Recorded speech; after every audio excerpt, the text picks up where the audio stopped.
안녕하세요. 네, 신호입니다. 자, 이제 그 2번 문제 보도록 하겠습니다. 26번이에요. 자, 보세구에 대한 설명이 틀린 것은 이렇게 되어 있습니다. 자, 보세구 같은 경우는 쉽죠? 자, 관습법 보세구역 같은 경우에는 보세 제도를 보면은 보세구역이라는 제도가 있고 보세운송이라는 제도가 있고 보세구역 제도는 크게 그 뭡니까 지정보세구역, 그다음에 특허보세구역, 그다음에 종합보세구역 있죠. 지정보세구역은 두 가지가 있죠. 지정한 시장, 세관 검사장이 있고 특허보세구역은 창공 점검판 이렇게 외웠습니다. 그다음에 종합보세구역은 이 종합보세 사업장이라는 게 있죠. 사업장, 종합보세 사업장. 자, 지정보세구 같은 경우는 세관장이 지정하고 여기는 세관장 특허하고 여기는 이때 관세청장이 지정을 하죠. 그다음에 보세 운송 같은 경우에는 이제 신고 또는 승인이 있죠. 세관장이 한테 신고를 하거나 승인이 있습니다. 승인 같은 경우는 승인 대상 물품이 있죠. 내 화주가 자기 화주가 그 직접 보세 운송하는 경우, 그다음에 그 보세를 쓰는데 다시 또 재보세 운송하는 경우들, 그죠? 그런 경우에는 승인을 받아야 됩니다. 크게 보면은.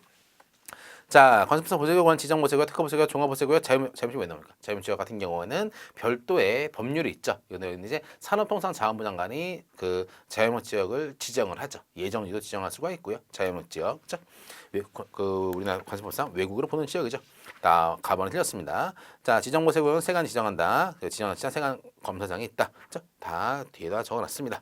자, 27번은 생략을 해도 됩니다. 이 같은 경우에는 주목되니까. 자, 27번에서도 마법 한번 볼까요? 지정한 시장의 물품을 장치하는 기간은 6개월의 범위에서 관세청장이 정한다. 다만 관세청장이 정하는 기준에 따라 세관장은 3개월 범위 안에서 그 기간을 연장할 수 있다라고 되어 있습니다.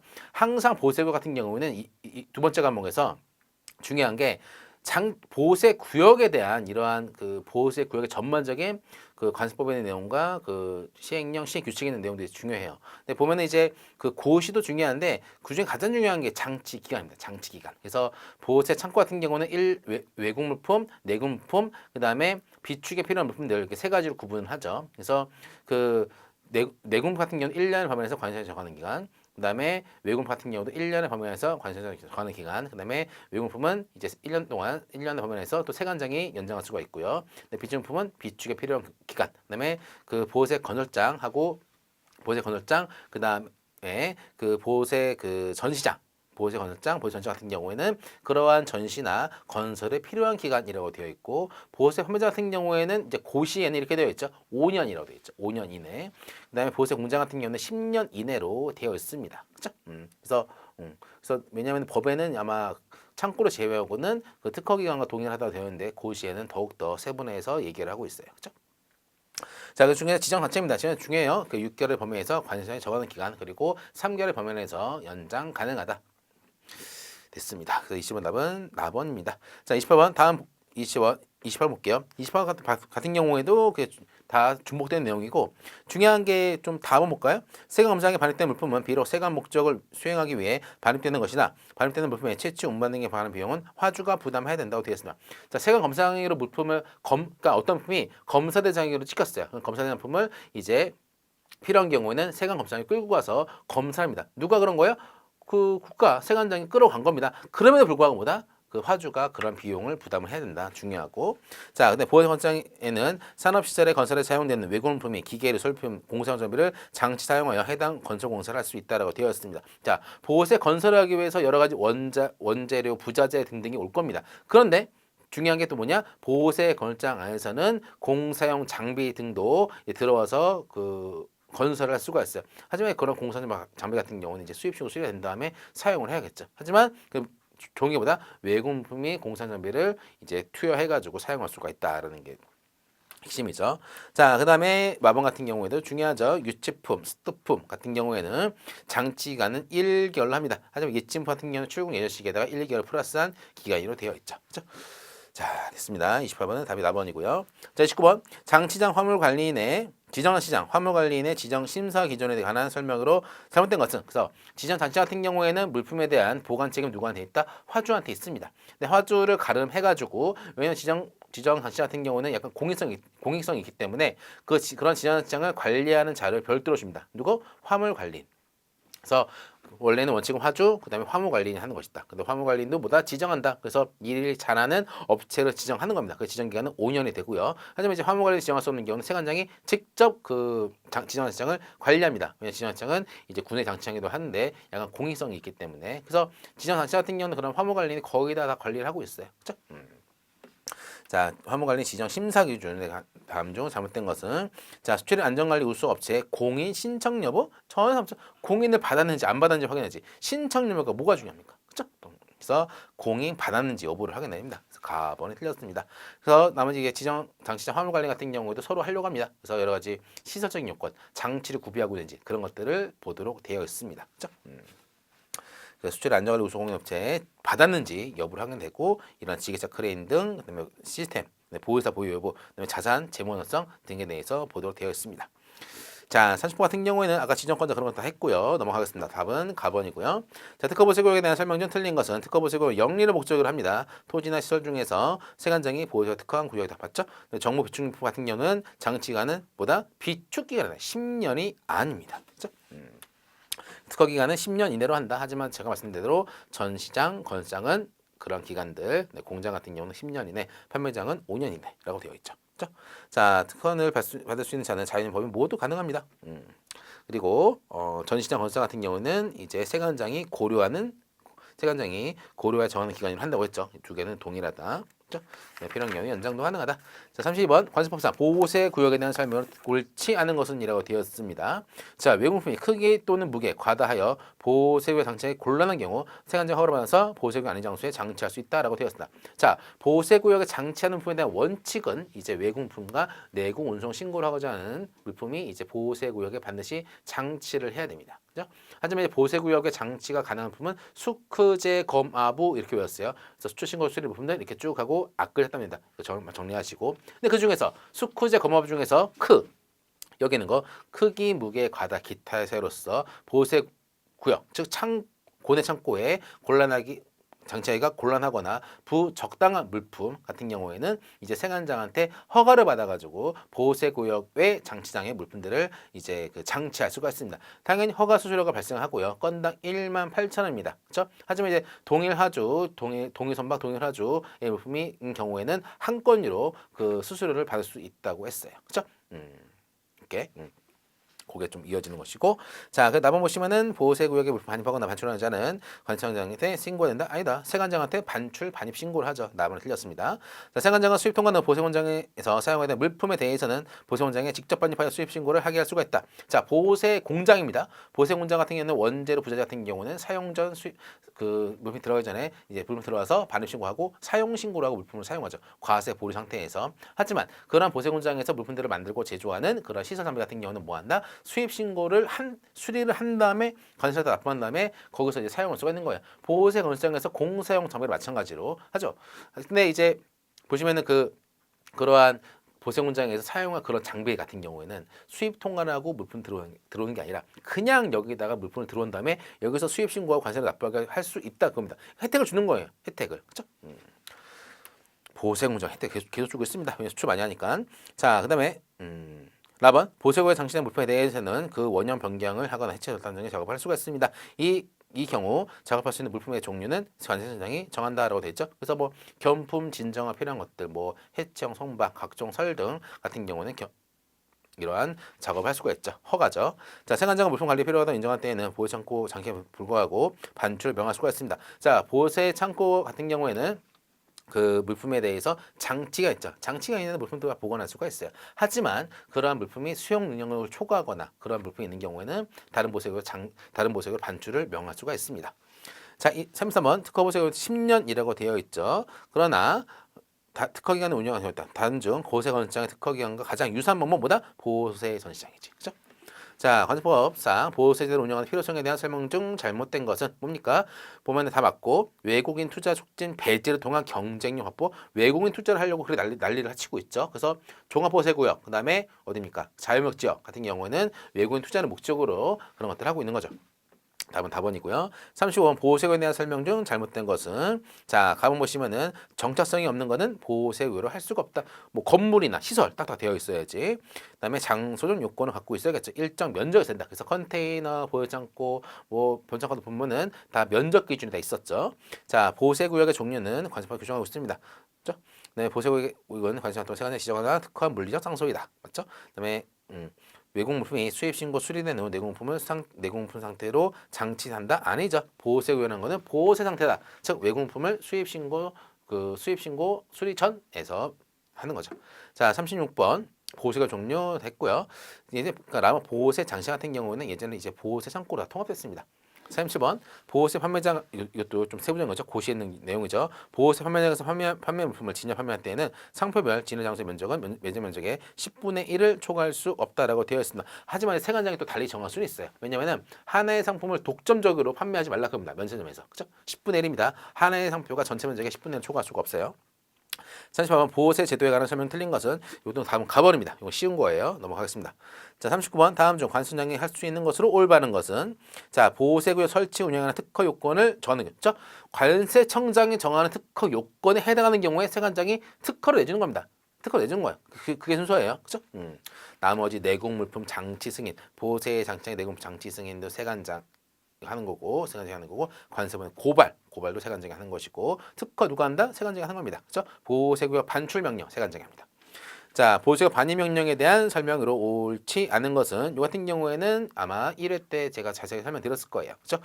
자, 이 같은 경우에는 이제 다 맞고요. 자, 반입 명령서를 받을 자의 주소, 거소 등이 불분명한 경우에는 그 공실에 하겠죠. 누구한테 그러니까 보호세구역 반입 명령 하려면은 반입 명령서를 걔한테 줘야 돼. 자, 너는 언제까지 이 물품을 어떤 보호세구역에 반입을 해. 거기서 이러이러한 치유를 한 다음에 물품을 빼라고 합니다. 근데 이것에서 얘가 이제 주소고서 불분명해가지고 보낼 데가 없어. 자, 그런 경우에는 공고를 하겠죠. 2주입니다. 자, 41번. 자, 보호세구역 장치 물품의 폐기입니다. 자, 장치 물품의 폐기. 폐기 같은 경우에는 해당 물품에 그 정해져 있죠. 폐기 사유에 대해서. 그래서 맛이 간 겁니다. 뭐 유효기간이 경과하거나 그런 것들. 사부, 유상간 이렇게 외웠을 거예요. 그렇죠? 사람의 생명이나 그런 것들 해치 우려가 있는 것들, 뭐 부패하거나 것들, 유효기간이 경과된 것들, 상품 가치를 상실한 것들, 기타 관세청장이 정하는 것들 이렇게 가지고 그런 분들이 폐기를 합니다. 폐기는 항상 세관장의 승인이에요. 폐기는 항상 세관장의 승인입니다. 외국물품을 그러한 사유에 따라서 폐기하는 경우 세관장의 승인이 필요하다라고 했어요. 그래서 이런 것들 승인을 받고 하게 되는데 근데 폐기를 했습니다. 하지만 잔존물이 남아있다. 그런 경우에는 잔존물에 대해서 그 물품의 폐기 당시에 성립된 수량에 따라서 관세를 부과하도록 되어 있어요. 잔존물 같은 경우에는. 그렇죠? 그렇죠? 그다음에 그리고 또 폐기에 대한 모든 비용은 화주가 부담하는 것이고, 그렇죠? 자, 가만 보시면은 폐기는 뭐다? 승인이다. 나만 보시면은 자, 보수가 장치된 외국품이 멸실 폐기되었을 때는 뭐다? 운영인 보호부터 그 즉시 그 관세를 인정한다. 그렇죠? 이거는 과세물 과천식의 예외적인 경우죠. 그래서 폐기될 때에는 운영인 또는 보호부터 즉시 관세를 징수한다. 하지만 제 등으로 멸실된 경우에는 예외를 하고 있다. 자, 보호세구역 운영인은 사람의 생명을 재산에 해를 끼칠 우려가 있는 물품, 즉 사부유상간 이거지. 이런 경우는 통보한 후 폐기합니다. 하지만 급한 경우에는 그 폐기한 다음에 그 통과도 되어 있죠. 자, 운영이 아니다 보자. 세관장이다. 세관장이 하는 거예요. 이거는 그 채화에 대해서 반출 통고를 이제 운영이 하는 것이지. 이런 폐기 같은 경우에는 이제 세관장이 하게 됩니다. 법에는 자, 세관장이 물품을 폐기하거나 화주 등의 물품 폐기 또는 반수한 경우는 모든 비용보다 화주 등이 부담합니다. 그다음에 없는 경우는 공고로 수감한다. 자, 관세법상 지정한 시장에 대한 설명으로 잘못된 것은 지정한 시장 누가 아니라 세관장이 지정하죠, 맞죠? 그다음에 세관청선에 소재하는 지정한 시장에 반입한 물품에 대해서 관할 세관이 그 보관책임이 있나? 아닙니다. 뭐였죠? 지정한 시장 같은 경우에는 보관책임이 누가 진다? 화주. 그 다음에 화물관리이죠. 틀렸습니다. 됐습니다. 자, 43번 세관 검사에 관한 설명 중 잘못된 것은 자, 세관 검사장에 반입된 물품의 채취 운반 등에 대한 비용은 모두 부과받는다. 화주가 부담합니다. 세관 검사 같은 경우에는 그렇죠? 자, 그래서 필요한 경우는 검사에서 반입해서 검사할 수가 있고요. 답은 세관청은 통관하려는 물품을 검사하기 위한 장소다. 맞죠? 세관장이 지정한다. 라번 세관장이 관세청장이 정하는 바에 따라서 검사를 받은 물품의 일부를 세관검사장에 반입하여 검사할 수가 있다. 전부 또는 일부를 반입하여 검사할 수가 있죠. 자, 마번 세관장은 수입 신고 수리를 받는 외국 물품. 그러니까 세관검사는 통관을 하기 위한 물품들을 검사하는 곳이죠. 통관이 뭡니까? 수출, 수입, 반송이죠. 세 가지. 자, 수입 신고 수리를 받으려는 외국 물품, 반송 신고 수리를 받으려는 외국 물품, 그리고 보다 수입 신고 수리를 받으려는 내국 물품. 이게 추가가 돼야지. 그죠? 다음 마번입니다. 자, 4에서 같은 경우는 지정보세구역에 관한 설명인데 이건 답은 가번이에요. 이거는 다 했던 겁니다. 내용들이 됐습니다. 자, 그다음에 45번 같은 경우에도 다 설명드린 거예요. 지정보세구역에 대해서. 그 답은 가번입니다. 가번.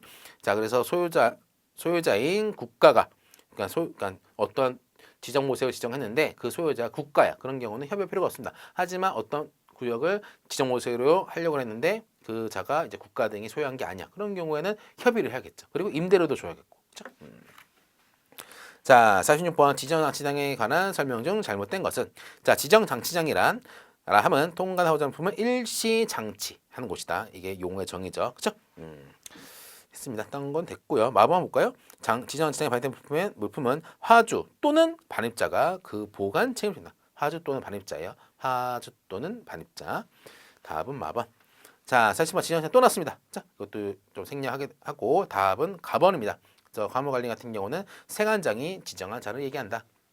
그래서 중요한 게 라번 볼까요? 관세 행정 또는 보세물 관리와 관련된 비영리법인은 화물관리인으로 지정이 가능하다라고 되어 있습니다. 그래서 이거는 이제 그 비영리법인이 이제 화물관리인 하게 됩니다. 자, 그리고 화물관리 지정 기간은 5년이라고 했죠. 그다음에 화물관리를 인을 지정할 때는 그냥 안 합니다. 심의위원회 열려요. 그렇죠? 이는 이권이 있는 거기 때문에 비영리법인 중에서 뽑습니다.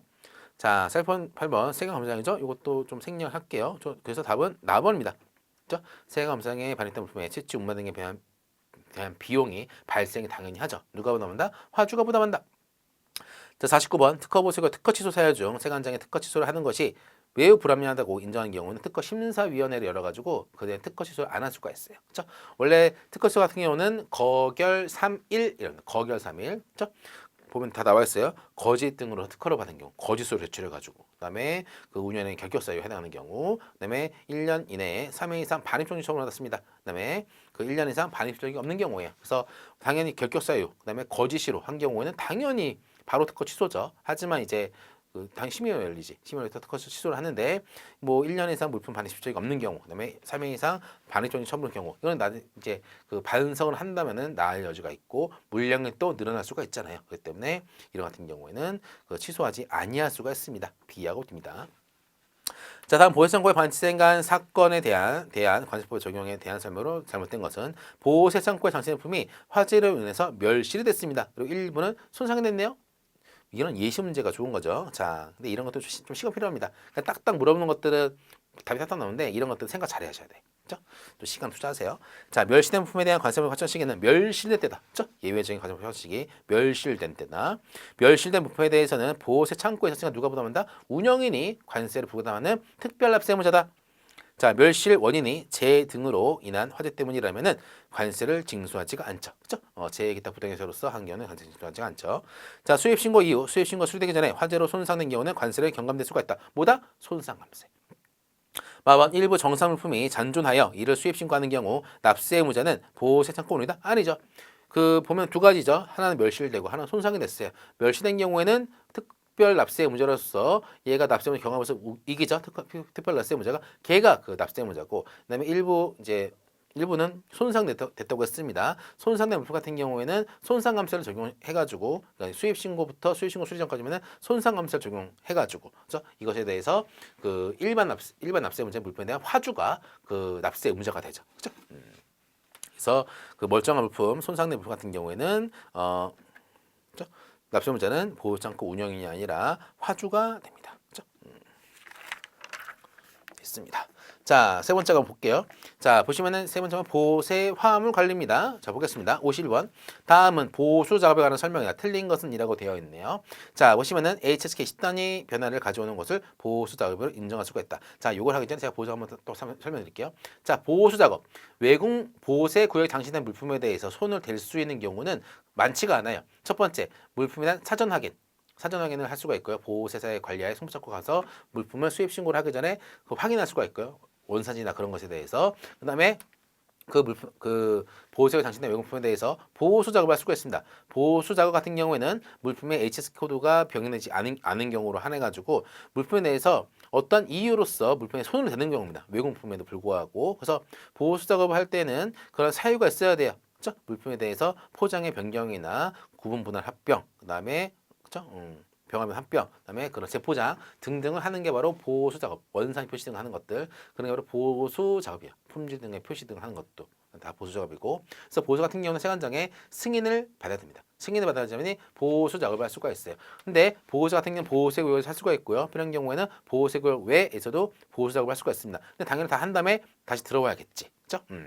그래서 이런 보호작업이 끝나게 되면은 그 보호작업에 대해서 완료 보고를 이제 세관 공무원한테 하게 돼요. 그래서 그러한 신청서에 보호세사에 확인 다 찍어가지고 세관한테 제출합니다. 보호사가 확인해서 이제 완료 보고를 해야 됩니다. 그러면 완료가 되는 거예요. 자, 그다음에 보시면은 보호작업을 할 때 보호수 작업에 보호수를 할 그 작업을 할 재료가 있잖아요. A라는 부품이 있어. 근데 B를 붙여버려야 돼. 그렇죠? 보호 작업할 때. 그런 경우에는 내공품만 보호수 작업 재료로 사용할 수가 있습니다. 수입된 물품에 대해서는 수입된 물품은 반드시 내공 물품 갖고 보호수 작업 재료로 사용을 합니다. 수입된 물품에 대해서는 그렇죠? 됐고요, 그렇죠? 이렇게 보호수 작업은 정리하면 됩니다. 그 정도, 그 정도. 했습니다. 자, 그래서 HK 10단위 변화를 가져오는 것은 보호작업으로 인정할 수가 없습니다. 네, 포장, 개선 등등이 바로 보호작업 범위에 해당된다. 자, 보호작업 완료한 경우는 완료 보고를 합니다. 자, 보호작업 함에 있어 타항 물품을 부과할 필요가 있는 경우는 외공 물품을 재료로 하여 보호작업할 수가 있다. 아니다. 내공 물품만을 해서 보호작업을 할 수가 있답니다. 그래서 답은 라번입니다. 자, 요거는 그 답을 고쳐주세요. 답은 라번입니다. 자, 마번. 자, 보호작업 하는 경우에는 세관장의 승인이 필요합니다. 자, 그리고 다만 또 시험 잘 나온 거죠. 세관장은 수입 신고 후 관세법에 따라서 원산 표시 시정 요구에 따른 보호수 작업 신청권에 대해서는 자동 승인 처리를 할 수가 있다라고 되어 있습니다. 이게 뭐냐면은 자, A라는 물품이 수입이 됐습니다. A라는 물품이 수입이 됐어요. 그런데 이 물품에 대해서 세관이 이 물품을 관리 대상 화물로 잡거나 검사 대상 화물로 잡았어요. 그럼 실제로 검사를 하겠죠. 그렇죠? 그래서 검사를 하게 되는데 웬걸 이 물품에 대해서 원산지 표시가 안 되어 있는 경우입니다. 근데 이 업체 같은 경우는 처음 걸렸어. 처음 걸리면은 이 업체에 대해서는 어떡하냐? 자, 그러면은 이제 관세한테 연락이 와요. 자, 이 물품 관리 대상 또는 검사 대상 화물 올렸는데 원산 표시가 안 되어 있네요. 자, 이거 바로 혼내지 않고 자, 이거 이번이 첫 건입니다. 첫 건 걸렸어요. 자, 이거 시정하세요. 뭘? 보수 작업 하셔야 됩니다. 그러면은 저는 바로 알겠습니다. 라고 하고 보수 작업 신청해서 하고 보수 작업을 하면 되는 겁니다. 그렇죠? 원산 표시를 해야죠. 내공 부품인 라벨을 갖고 붙여버려야 되는 거예요. 그렇죠? 그런 경우가 있어. 그러면 이제 시정 명령을 따라서 저는 보호 작업을 하겠죠. 그러면은 이제 보호 작업을 완료 보고를 해야겠죠. 이겁니다. 그래서 원산 표시 시정 요구에 따른 보호수 작업 신청권에 대해서 보다 자동 승인 처리를 할 수 있다라고 되어 있습니다. 이미 보호 작업에서 의사 표시가 세관용서 날라온 거잖아요. 별도로 그 신청을 하는 게 아니라 내가 되면은 자동 승인됩니다. 그렇죠? 보호 작업 하게 되면은 당연히 해야 되니까 시정 명령 하게 되면은 당연히 보호 작업 해야 되니까 별도로 승인이 필요 없다는 거죠. 그렇죠? 그래서 이렇게 위반 사항이 경미한 경우에는 이렇게 시정 명령이 날라와요. 하지만 이제 두 번째부터 걸렸다 그런 경우는 시정 명령 플러스보다 과징금. 그 물품 그 위반한 물품에 대한 가격의 비율로서 과징금이 나가요. 그렇죠? 됐습니다. 자, 이제 52번 보호세 운송업체 등록 요건에 대한 설명 중 옳지 않는 것은 그죠? 결항체이라고 배웠죠. 자, 그래서 그 가문 같은 경우에는 이제 운영의 객교사유 중에 한 개네요. 객교사유에 해당되지 아니할 것. 그다음에 항만 운송사업 등에 대해서 등록하였을 것. 답은 그다음에 그 보호세 운송사업 등록이 시된 경우에는 등록이 시된 후 1년이나 2년이죠. 그렇죠? 다음은 틀렸습니다. 결항체이니까 2년이죠. 그다음에 체납 등이 없을 것. 운영의 객교사유에 해당되지 아니할 것. 자, 이제 53번 관습법상 다음 설명으로 옳지 않은 것은 이라고 되어 있습니다. 자, 가번 재해 등으로서 그 선박 항공기에서 내려진 외공품은 그 물품이 있는 장소부터 보호색으로 운송될 수가 있습니다. 그렇죠? 그러니까 재해 등으로서 A라는 구역에 내린 거예요. 그러면은 다시 보호색으로 보호색 운송해야 되잖아요. 하지만 보호색 운송 구간 같은 뭡니까? 계보, 보호색, 3통 간에 한해서 보호색 운송을 할 수가 있는 거라고 했죠. 하지만 이제 수출신고 수령품은 그 자리에서 운송할 수 있고 얘는 보세 운송이 필요 없다. 하지만 제기타 부득이사로서 A라는 구역에 물품 내렸다. 어쩔 수 없이 내린 거잖아. 그러면은 여기서부터 그 계보 보세 한 통까지 보다 보세 운송할 수 있다는 겁니다. 자, 나번. 자, 제 등으로서 외국품을 내려진 외국품을 운송하려는 자는 보세 운송 신고를 하고 승인을 받는다. 이거는 이제 승인 대상 물품이에요. 그렇죠? 이건 더욱더 관리가 필요하니까 보세 운송 신고 아니고 승인 대상에 포함됩니다. 자, 다음은 제2기타 부탁 사유로서 내려진 외국품이 운송 긴급한 때에는 세관 공무원 연결은 그 경찰 공무원한테 얘기하고요. 경찰 공무원은 즉시 세관 공무원한테 얘기를 해야 됩니다. 다 결론은 세관 공무원이야. 뭐든지 다. 자, 라번 화주 또는 화물에 대한 권리를 가진 자가 직접 보세 운송하고자 하는 승인을 받을 필요가 없다 아니라 승인을 받아야 됩니다. 그렇죠? 이것도 역시 보세 운송 승인 대상 물품이다. 내 물품 내가 운송하겠다. 누가 믿겠어 이거를. 그렇죠? 의심 있는 거지.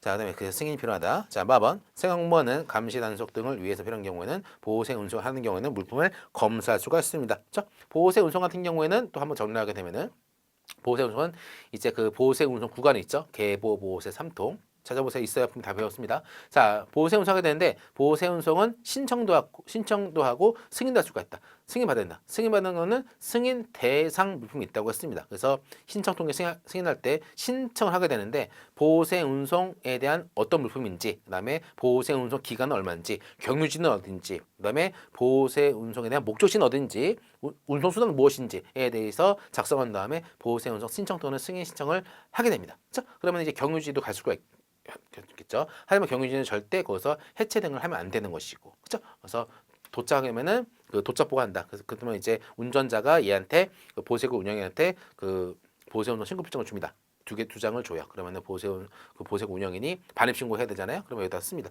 몇 시에 도착했습니다라고 써요. 그리고 한 번은 자기가 갖고 한 번은 제 줍니다. 보세 운송 줘요. 그래서 이거를 2년 동안 보관을 해야 되죠. 그렇죠?